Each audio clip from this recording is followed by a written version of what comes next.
Friends, तो स्वागत है आप सभी का आपके अपने चैनल धमाल स्टडी सेंटर में।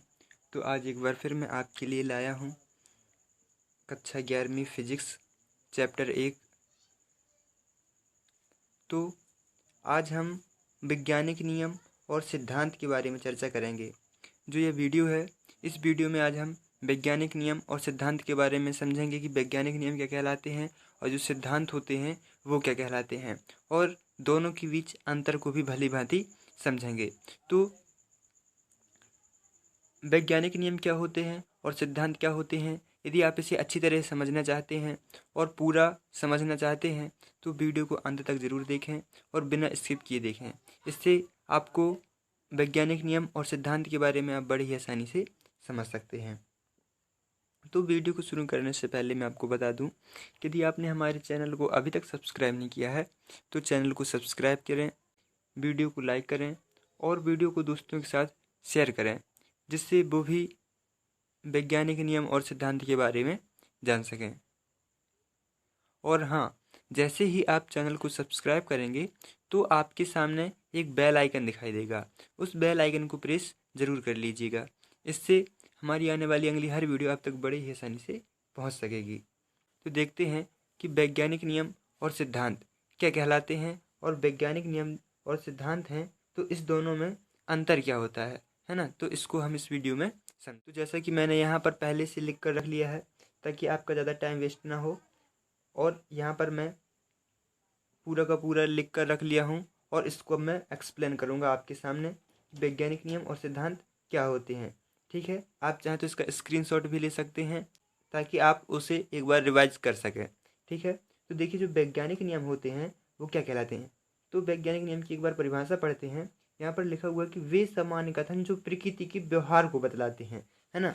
कुछ ऐसे कथन होते हैं जो प्रकृति के व्यवहार को बतलाते हैं, वो वैज्ञानिक नियम कहलाते हैं। और जो सिद्धांत होते हैं तो भौतिक निकायों के व्यवहारों की व्याख्या करने के लिए कुछ सीमित ज्ञात नियमों द्वारा बनाई गई परिकल्पना। मतलब जो सिद्धांत होते हैं वहाँ पर एक परिकल्पना की जाती है, और जबकि जो वैज्ञानिक नियम होते हैं ना तो उसमें कुछ सामान्य कथन होते हैं जो प्रकृति के व्यवहार को दर्शाते हैं, जो प्रकृति के व्यवहार को बतलाते हैं, वो वैज्ञानिक नियम कहलाते हैं। वैज्ञानिक नियम क्या कहलाते हैं? वे कुछ सामान्य कथन, ऐसे सामान्य कथन जो प्रकृति के व्यवहार को बतलाते हैं, तो वो क्या कहलाते हैं? वैज्ञानिक नियम कहलाते हैं। ठीक है, जबकि जो सिद्धांत होते हैं, सिद्धांत क्या कहलाते हैं? कि भौतिक निकायों के व्यवहारों, भौतिक तो जानते होंगे, ये सब पूरा संसार भौतिक है, भौतिकी है ना। तो इसके जो निकायों के व्यवहारों की व्याख्या करने के लिए कुछ सीमित ज्ञात नियमों द्वारा बनाई गई परिकल्पना को सिद्धांत कहते हैं। मतलब इनकी व्यवहारों की व्याख्या करने के लिए कुछ परिकल्पनाएं की जाती हैं, कल्पना की जाती है, उन्हीं को ही क्या कहा जाता है? सिद्धांत कहा जाता है।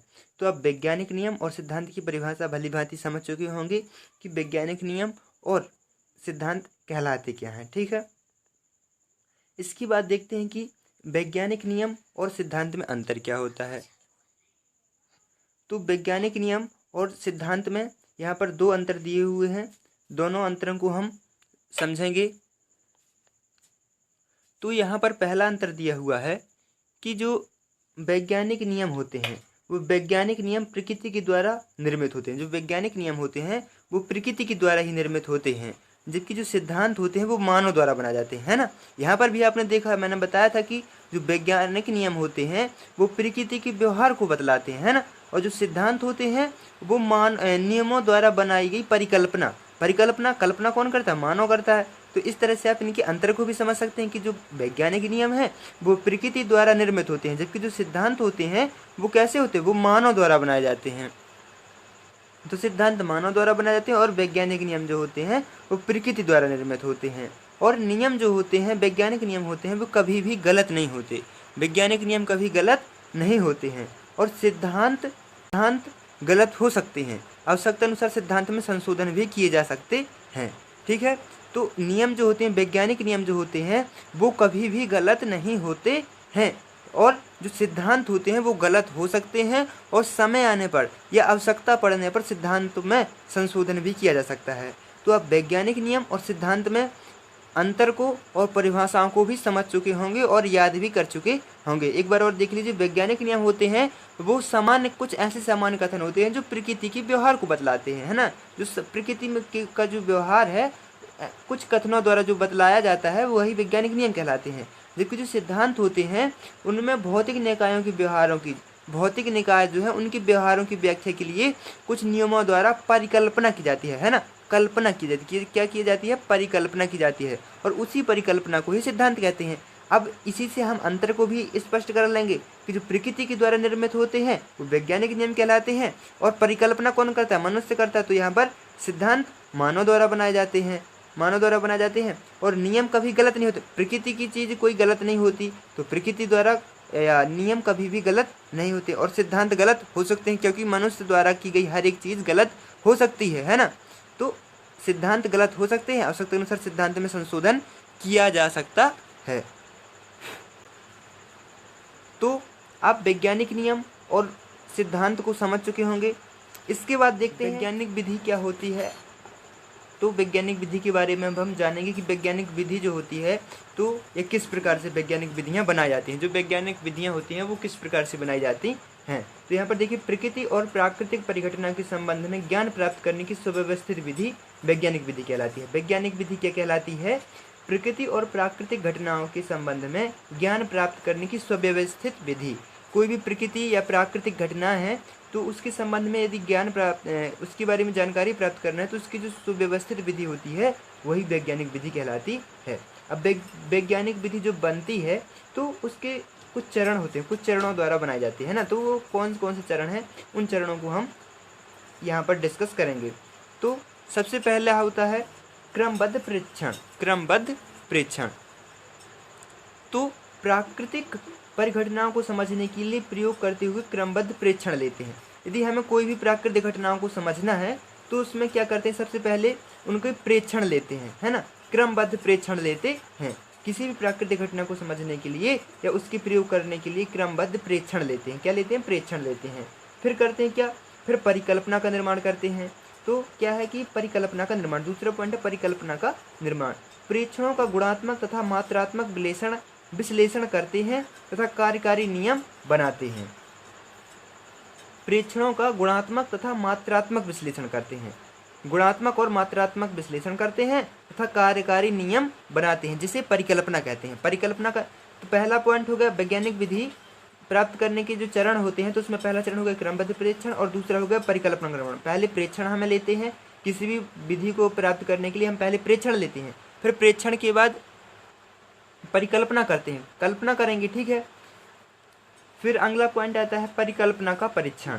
पहले देखिए हमने क्रमबद्ध प्रेक्षण ले लिए, ठीक है, फिर परिकल्पना भी कर ली, कल्पना कर ली, फिर जो कल्पना की है, परिकल्पना की है, उसका परीक्षण करते हैं, है ना। परीक्षण क्योंकि सिद्धांत है तो यहाँ पर परिकल्पना का क्या करते हैं, परीक्षण करते हैं। तो बनाई गई परिकल्पना का परीक्षण करते हैं तथा कुछ निष्कर्ष निकालते हैं। जब परिकल्पना करेंगे फिर उसका परीक्षण करेंगे, मतलब उसकी जांच करेंगे। फिर जब जांच करेंगे तो उससे हमें कुछ निष्कर्ष प्राप्त होंगे और वो निष्कर्ष निकालते हैं और फिर अनुमान लगाते हैं। फिर अनुमान लगाते हैं और फिर नए प्रयोगों द्वारा सत्यापित करते हैं। जो अनुमान होते हैं फिर उनको नए प्रयोगों द्वारा सत्यापित करते हैं। फिर अगला पॉइंट आता है अंतिम सिद्धांत। फिर यदि प्रयोगों द्वारा निष्कर्षों या पूर्वानुमानों का सत्यापन हो जाता है, फिर देखिए अब यहाँ पर हमने पूर्व अनुमान लगाया, फिर जब पूर्व अनुमानों की भी क्या करते हैं, फिर प्रयोगों द्वारा उनकी भी सत्यापन करते हैं। तो फिर यदि प्रयोगों द्वारा निष्कर्ष या पूर्व अनुमानों का सत्यापन हो जाता है तो उसे अंतिम सिद्धांत मान लिया जाता है। जब पूर्व अनुमान और जो निष्कर्ष निकलते हैं उनका भी सत्यापन हो जाता है तो फिर उसे अंतिम सिद्धांत मान लिया जाता है। और यदि सत्यापन नहीं हो पाता तो परिकल्पना तैयार करते हैं, तो फिर एक बार फिर नई परिकल्पना बनाते हैं। यदि जो हमने मतलब निष्कर्ष प्राप्त होते हैं, पूर्व अनुमान प्राप्त होते हैं, यदि उसकी भी मतलब जब सत्यापित करते हैं और वो सत्यापित सही नहीं होते हैं, सत्यापन नहीं हो पाता है, तो फिर एक बार फिर नई परिकल्पना तैयार करते हैं और उसका भी परीक्षण करते हैं। और यह क्रम उस समय तक जारी रखते हैं और फिर यह क्रम चलता रहता है। फिर निष्कर्ष निकालते हैं और फिर उसकी जांच करते हैं। यदि नहीं निकलता तो फिर निष्कर्ष और नए निष्कर्ष निकालते हैं, फिर उसकी जांच करते सत्यापित करते हैं।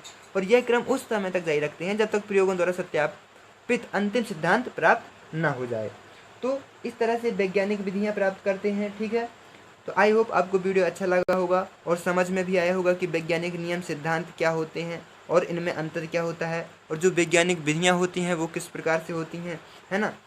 तो इसी के साथ बस इतना ही, मिलते हैं हमारी नेक्स्ट वीडियो में। और यदि वीडियो अच्छा लगा तो वीडियो को लाइक कीजिए, शेयर कीजिए और हमारे चैनल को भी सब्सक्राइब कीजिए। और चैनल को सब्सक्राइब करने के तुरंत बाद आपको एक बेल आइकन दिखाई देगा, उसको ज़रूर प्रेस कर लीजिए। इससे होगा कि हमारी आने वाली हर वीडियो आप तक बड़ी आसानी से पहुंच सकेगी। तो इसी के साथ बस इतना ही, धन्यवाद।